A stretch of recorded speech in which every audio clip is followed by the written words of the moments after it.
bora mergulhar em um dos capítulos mais intensos e visualmente poderosos de toda a literatura antiga.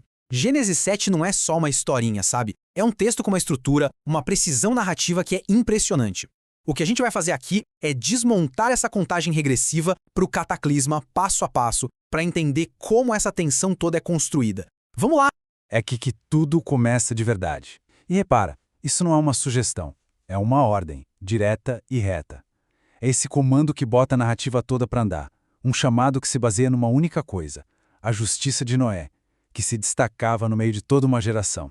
Então, o nosso roteiro para hoje é esse aqui. A gente vai seguir a cronologia certinha do texto, primeiro a tarefa dada a Noé. Depois, o embarque tenso para a sobrevivência. Aí vamos ver o dilúvio começar de fato, entender a escala global disso tudo e, por fim, analisar o resultado. Uma estrutura bem clara para a gente acompanhar esse evento gigantesco.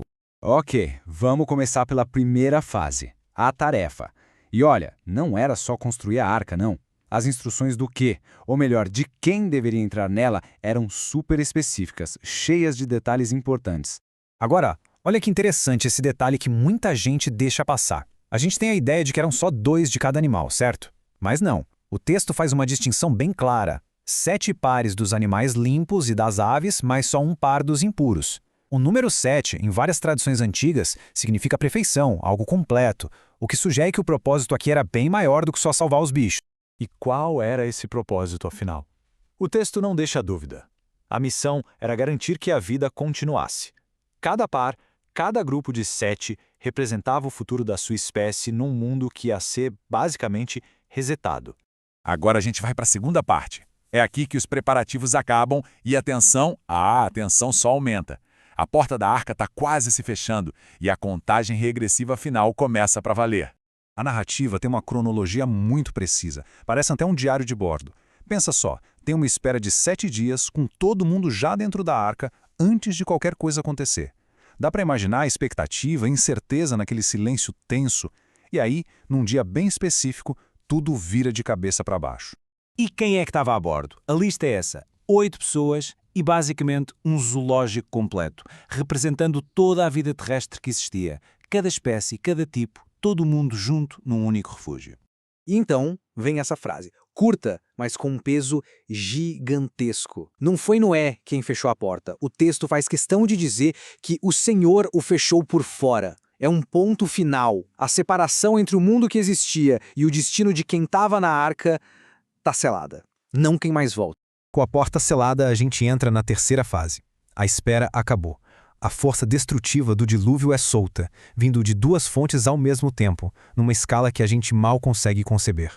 A linguagem aqui é poética, mas, ao mesmo tempo, aterrorizante.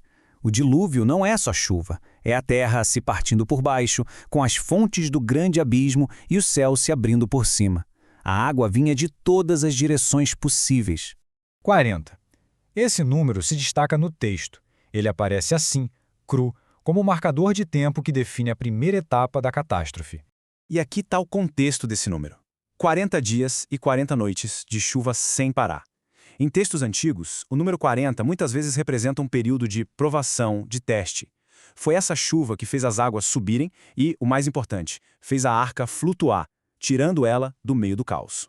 Agora a gente chega no auge do evento. A narrativa para de focar tanto na chuva e passa a descrever o resultado, um mundo completamente submerso, onde a própria geografia da Terra foi apagada. A linguagem aqui quer deixar bem clara a totalidade do evento. Não foram algumas montanhas, foram todas as altas montanhas debaixo de todo o céu. O texto não deixa nenhuma margem para dúvida sobre o alcance global do que está sendo descrito. E lá vem outro número específico, 15. Mas 15 o quê? O que isso quer dizer? Isso aqui ajuda a gente a entender a escala. 15 côvados. Um côvado era uma medida antiga de uns 45 centímetros.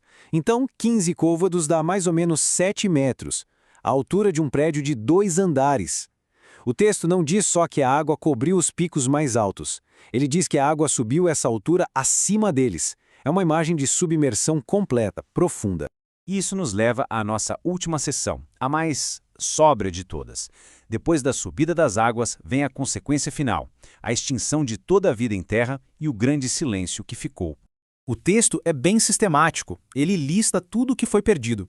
É uma varredura completa da vida terrestre. Pássaros, gado, animais selvagens, os que rastejam e, por fim, a humanidade. A frase "tudo que tinha fôlego de vida" é definitiva, é o ponto final. E logo depois daquela lista sombria de destruição, vem essa frase, simples, direta, impactante. O contraste é absoluto. De toda a vida na Terra, o que restou foi só o que estava dentro daquela arca. É uma imagem de solidão num planeta inundado. E um último número para fechar o capítulo: 150. Atenção, esse número é diferente dos 40, ok? 40 dias foi o tempo de chuva. 150 dias foi o tempo total que as águas dominaram o planeta. É um período muito mais longo de espera, de silêncio, flutuando sobre um mundo submerso sem nenhuma referência.